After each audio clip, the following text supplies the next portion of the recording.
Alright, so this video is a bit different for me. It's my version of a full guide to budgeting built from repurposed videos in my back catalog that totally flopped. But hear me out, those videos may not be that bad. I mean, yeah, I'm totally biased about that. But the info is legit. It's pulled from reputable sources like Investopedia, NerdWallet, and a few others. And I even got ChatGPT to do a deep research. Look, I'm not a financial advisor, I don't have a finance degree, but I do not have any debt, and in today's economy, that's a freaking miracle. I'm still figuring out how to make all of this work, but the info in these videos actually helped me. So I figured it might help you as well. I have two questions for you. How much money did you make last month? And how much did you spend? If you can't answer those two questions correctly, chances are you don't have a budget. Now, you may have a rough idea about how much you make each month, but you probably seriously underestimate how much you spend. And when most of your spending is done on credit cards, that creates a real problem because you tend to overspend, get into debt, and then you wonder why your paycheck didn't cover all your bills this month. That is your cue to start making a budget. A budget takes your income, what actually hits your bank account, and tells you where to go on purpose.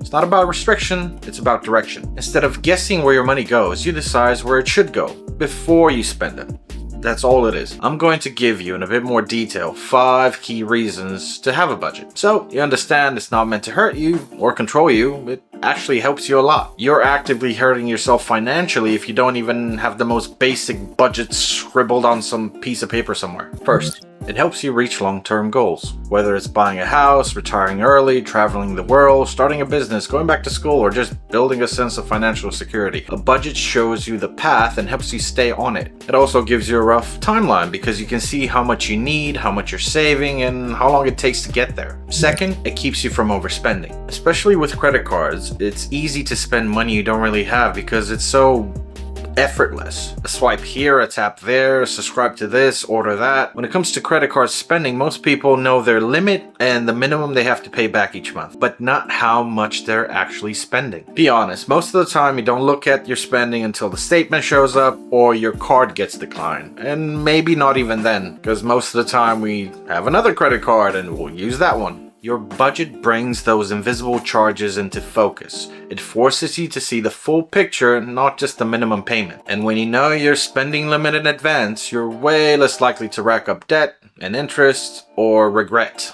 Third, it makes savings automatic. When you budget, saving isn't something you do if there's money left over. You plan for it upfront, like a bill you pay your future self. This takes guesswork and willpower out of saving. Whether you're saving for a vacation or working towards a down payment on your first car or home, budgeting helps you get there faster, without stress, and more importantly, without debt. Fourth, it protects you when life hits you in the face. Emergencies don't care about your plans or your financial situations. They show up uninvited. Your car breaks down, your kitchen catches fire, your dog gets sick, your cat gets sick, you get sick, your foot falls off. I don't know. A budget helps you prepare for that chaos before it happens. Instead of scrambling to get a payday loan or use another credit card, you've got a safety net. This isn't about hitting some perfect emergency fund gold overnight. It's about building it slowly, one step at a time. The result? You don't feel so stressed when shit hits the fan. And finally, it reveals your spending habit. When you start budgeting, you begin to see patterns, like how much money leaks out on random stuff you don't even remember buying, and most of the time don't even need. That's when you start fixing those habits and build new ones that leave more money for things you actually care about. That awareness alone can change your entire financial direction. It helps you understand wants versus needs, and make smarter, more responsible financial decisions. Hello. Tried budgeting. Failed. Tried again. Failed again. That's not on you. It's on the garbage advice everyone keeps repeating. Here's how to build a budget that actually works. Let's make a budget. A real one. Not some theoretical spreadsheet with random numbers. We're not gonna actually make one. I'm gonna tell you how to make one. But here's the thing. If you skip step 1 and 2, your budget is built on fiction. So do them right because they change everything. And don't worry, after I explain what they are, I'll show you a shortcut to get them done faster. The first step is simple yet tedious, and most people skip it because it sucks. You have to track your spending. You need to know exactly where your money's going right now before you can tell it where to go next. Go through the last 3 months of your spending. I'm talking bank statements, credit cards, debit cards, Venmos, cash apps, receipts. If you paid your friend back for lunch in cash, add it all up. Once you've done all that, divide the total by 3 to get your average monthly spending. The second step also sucks. This is where you break that spending into categories, but keep it simple. Groceries, rent, transportation, entertainment, subscriptions, eating out, etc. Don't overcomplicate this with 20 micro categories. You want to see where the big chunks of money are going. Now, if you hate paperwork or digging through bank statements, I get it, so here's a shortcut. What you want to do is check your online banking. Some have these features that sort out your spending. If not, use a budgeting app. Most of them link to your bank accounts automatically, sort your transactions into categories. Less effort, same result. Once that's done, we move on to step 3.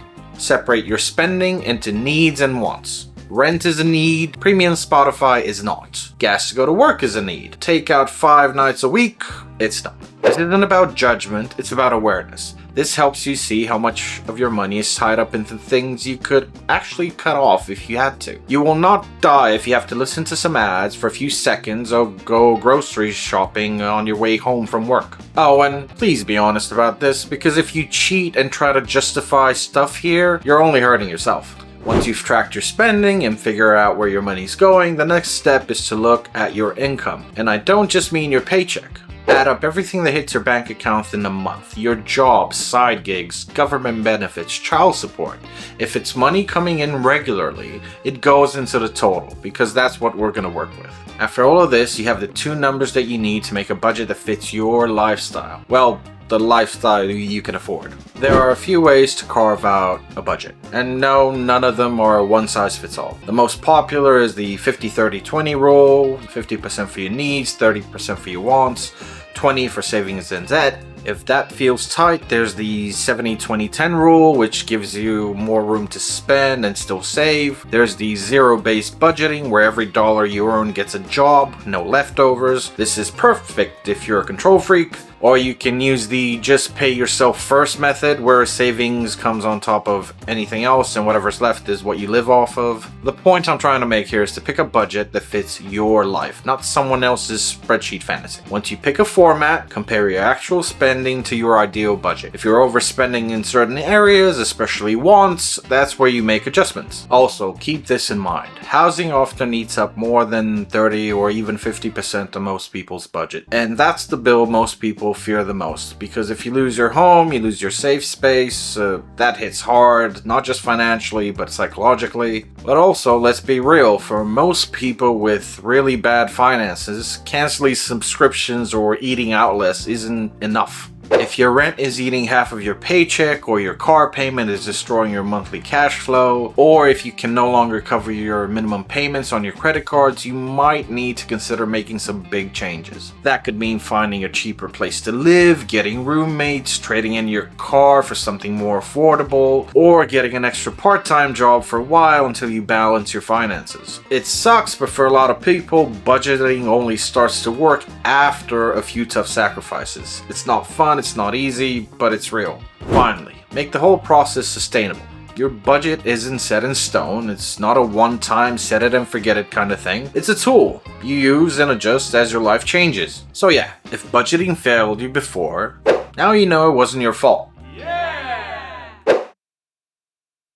Think you know where your money's going? You don't. But before we get into it, do me a quick favor. Write down what you think you spent last month. Most people skip this step or do it half-assed, and that's exactly why their budget doesn't work. You can't build anything solid on guesses. And let's be honest, most people widely underestimate how much they spend, which is exactly why I asked you to write it down. 2025 survey found that 83% of people agree that budgeting helps, but only 44% actually track their spending. We avoid looking at our money because deep down we know it will stress us out. So here's what you actually need to do to track your spending. Start by gathering the last 3 months of your financial life. Pull everything. Bank statements, credit card transactions, debit card activity, cash app transfers, any automatic payment or subscription, even cash spending if you use cash regularly. Just estimate on the habits. Or if you've got receipts, that helps even more. Don't just look at one account. You need the full picture. If money went out, it counts. Now go through all of it and total up your spending each month. Then divide by 3 and get your average monthly spending. That number is what you're really working with. And by tracking your spending, now you'll see how all these little transactions add up. Oh, and by the way, since we got to this point and you've done your calculations, what number did you write down on that piece of paper? How far off was your guesstimation? Hey, if you got it wrong, don't feel bad. Don't worry about it. Most people do. It's even worse when it comes to families. According to CNBC, 60% of couples don't talk about what the other person is spending. If that's you and you have a family or partner, consider a shared budgeting app. It allows 2 or more users to connect their accounts and collaborate on budgeting. It's useful for couples, families, roommates who share finances.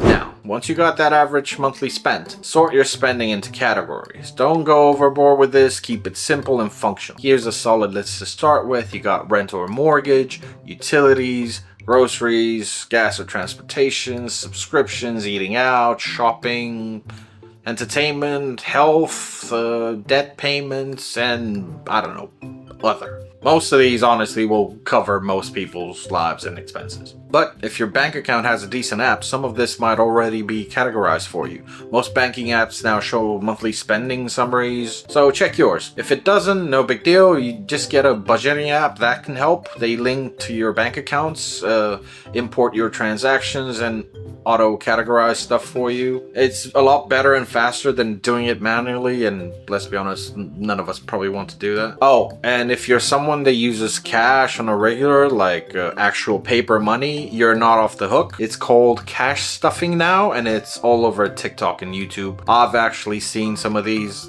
They look pretty cool.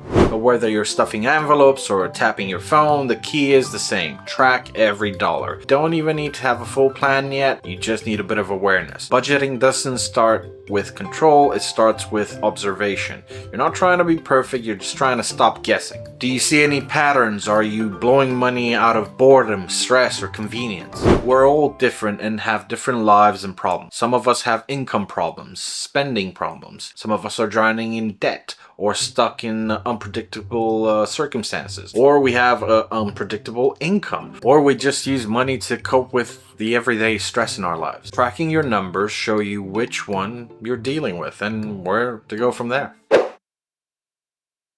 Stop calling everything a need. That's how your budget dies. When everything you feel is essential, you never cut anything. And that's exactly why money keeps vanishing faster than your willpower. Most people fail at budgeting not because they overspend, but because they justify every little comfort as a necessity. Listen, you're probably not out here buying yachts or throwing cash at designer bags. Well, maybe some of you are buying the bags, but you're still wondering, where does all my money go? The problem isn't what you're buying, it's how you're labeling it. Most people are drowning in monthly expenses they've convinced themselves are essential. And when you treat a want like a need, you eliminate the only flexible part of your budget. That part that actually gives you control. And this is where it gets messy. Your brain doesn't just lie to you. It comforts you with spending. You're not just buying stuff, you're regulating emotion. That impulse purchase, that late night order, the I've had a rough week and I deserve this moment. It's not about the item, it's about the feeling. Stress,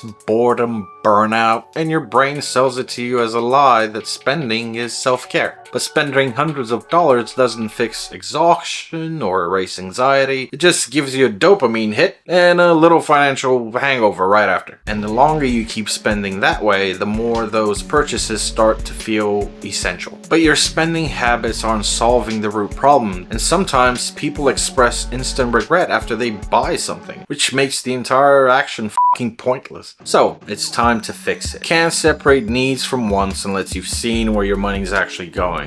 So if you haven't already, take the time to track your spending. I mean, all of it. Put your last 3 months of bank statements, credit card activity, PayPal, Cash App, whatever. Get the total for everything, then sort every transaction into categories. Now your full list of expenses is in front of you. Go through it each one by one and ask yourself, do I need this to live, work, or survive? If the answer is no, boom, that is a want. Start reclassifying, go line by line and be brutally honest. Even if you choose to keep it, that's fine. Just label it accurately. Now that you've separated your needs from your wants, add up both totals. What percentage of your money is going where? You may notice that wants are taking up half of your budget or sometimes more. That doesn't mean cut everything, but it does mean some things need to go or just get downgraded a little bit. When you stop pretending every comfort is essential, you finally get your money back. Your budget becomes more flexible, and instead of feeling deprived, you feel in control. So don't skip this step. Own it. Define what's non-negotiable and what's just a nice thing to have. That one move gives your entire budget structure and clarity. Just wanted to tell you that if you're building a budget using made-up numbers, you're not budgeting, you're just full of Most people slap numbers into a spreadsheet based on vibes, guilt, or wishful thinking, and then wonder why nothing ever sticks. Listen, until you give every single dollar a clear purpose, your money will find its own way. I'm not saying it's gonna spend itself, but I am saying you will see something shiny and buy it because, oh look, my account is in zero. And then the next day your car payment hits and you've got insufficient funds. Today we're fixing that by building a real budget based on your actual life, so you can use your own money instead of relying on debt. This is where most people either overcomplicate it or oversimplify it. You don't need a 12-tab Excel sheet or a bullet journal that looks like a Pinterest board. You just need one thing, a simple system that tells your money what to do before it disappears. Because money doesn't sit around waiting for it to be told what to do. It gets spent, it leaks out on autopilot, and unless you're assigning your income a specific role, your paycheck will be drained within days of hitting your bank account. The problem is that most people build their budget backwards. They start with what they wish they had left over at the end of the month, then they try to force their spending to match it. Or they budget based on an average month, but no month is average. Some months your friend's wedding pops up or your family comes to visit. Some months your car breaks down, some months your dishwasher catches fire, I don't know. You get it. Some months everything's fine and some months are shit. If you don't have a plan for your money during those months, you're going to lean on debt. And that debt will snowball into the next month and the next until you're tens of $1,000s deep and not even sure why. So, since you're planning on making a budget, be careful not to structure it around percentages that don't fit your life. Ever heard of the 50-30-20 rule? The 50% for needs, 30% for wants, 20% for savings and debt? It's great. It's one of the most popular budget structures. The problem is, what if you rent 60% of your income? Then what? Let's kill off a few myths when it comes to budgeting. Popular one that a lot of people use is budgeting means I can't have fun. No, you can have fun. It's fun with a plan. You've allocated money to do something you want to do that month. A getaway, a concert, a reunion. Using your own money, not debt. Another one people tend to throw about is I don't make enough money to budget. That's actually why you fucking need one. People with limited income can't afford to fly blind. Every dollar matters more to them. And my personal favorite, I'll start budgeting once I make more money. No, you won't. If you can't manage $3,000 now, you'll blow $10,000 just as fast. You'll just have nicer shoes while doing it. Here's how to build a budget that actually works. One that respects your reality and tells every dollar where to go. Start with your real monthly income, what actually lands in your account every month. Now divide that income across 4 main categories. You have your fixed costs, things like your rent, your bills, your groceries. These are your non-negotiables. You got your variable costs. These are eating out, shopping, gas, subscriptions. Third, you got your financial goals. These are your savings, your investments, paying off your debt. If you don't put these in your budget, they're not going to happen. And number 4, fun. You're not a robot. Leave some room for your real life. Enjoy it. If you want more structure, use popular budget frames like the zero-based budgeting system where every dollar gets a job. When you hit zero, you stop spending. Ta-da! Then you got the 50-30-20 rule, simple and flexible if your income allows it. Oh, cash stuffing, envelopes. It's old school, but people are doing it now. It's great for overspenders. Once your envelope is empty, you're done. Some people try the pay yourself first method where you save or invest first and you spend whatever's left Pick one, tweak it, make it yours. Use budgeting apps to make it easier for yourself. They connect to your bank account and do most of the hard work for you. Some even tell you if you can spend money this month based on upcoming bills. A lot of them have community support, other people facing the exact same problems you are. Super useful. Do some research, read some reviews, and pick one that doesn't suck. This is the step where you stop wasting your paycheck on crap and start using it on things that matter. A budget isn't just numbers on a screen, it's your priorities in action. And once you've built a plan, done yourself a massive favor. But here's the deal, life changes, shit happens, priorities shift, so your budget has to keep up. Hello there. I want to tell you something about your budget. If it never changes, it's not a budget. It's just a nice idea you had once when you went over the limit on your credit card. Most people build their perfect budget once and then try to reuse it every month like their life is a photocopy.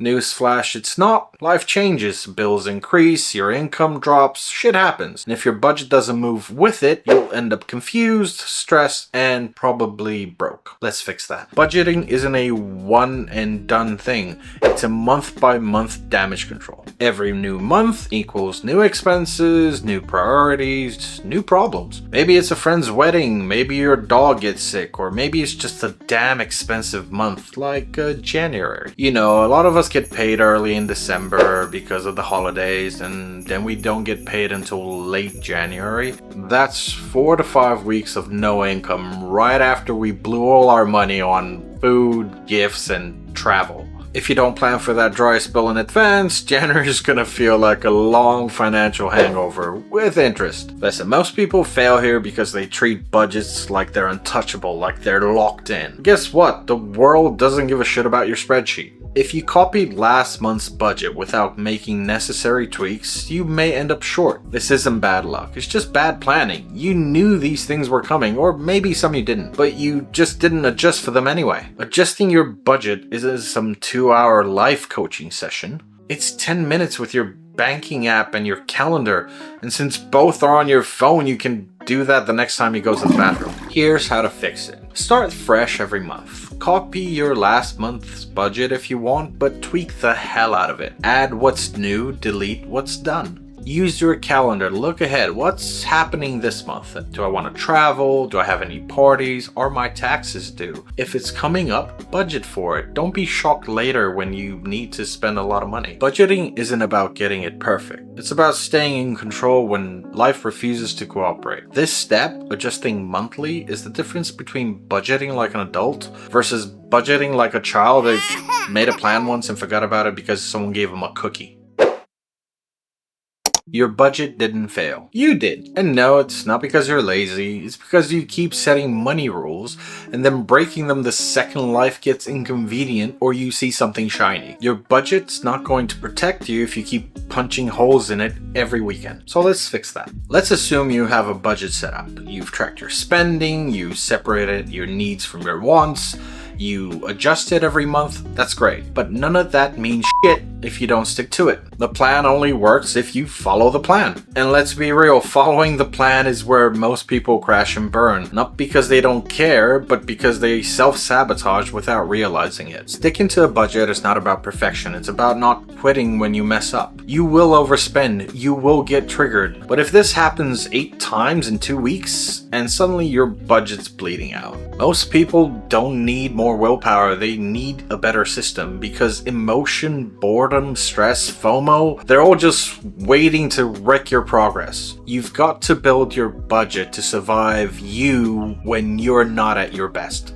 This is where you and other people might self-sabotage. When you don't have any spending limits, when you don't pause before buying something, when you avoid the budget after one mistake or pretend that untracked spending doesn't count and it doesn't exist. Well, it still takes your money away. You didn't fail because the budget was bad. You failed because you acted like discipline would magically show up when you needed it the most. It won't. Did you get a raise? Great, but now you're treating yourself 3 times a week. That's lifestyle creep. Do you have any goals? No? No wonder you're bored. A budget without direction is just a guilt trip. Oh, and your friends? Half of your spending come from it's just one night out peer pressure? Don't do that. They don't know your finances and you don't know theirs. It's not embarrassing to be responsible with your money. A lot of people project luxury and success while drowning in debt and secretly planning to move back in with their parents. And most of the time their parents are not better off either. They got their own money problems. Here's a few things that can actually help you stick to your budget without blowing it up. You can set some alerts or some limits. Your banking app or budgeting apps can ping you when you're close to your maximum out for a category or your maximum spent for the day. You can create some guardrails. Use the 24-hour rule. Wait a day before buying anything non-essential. Give yourself fun money each month, but once it's gone, you're done. Add some friction when it comes to buying things. Maybe delete your shopping apps, log out of Amazon, or use prepaid cards for your want spending.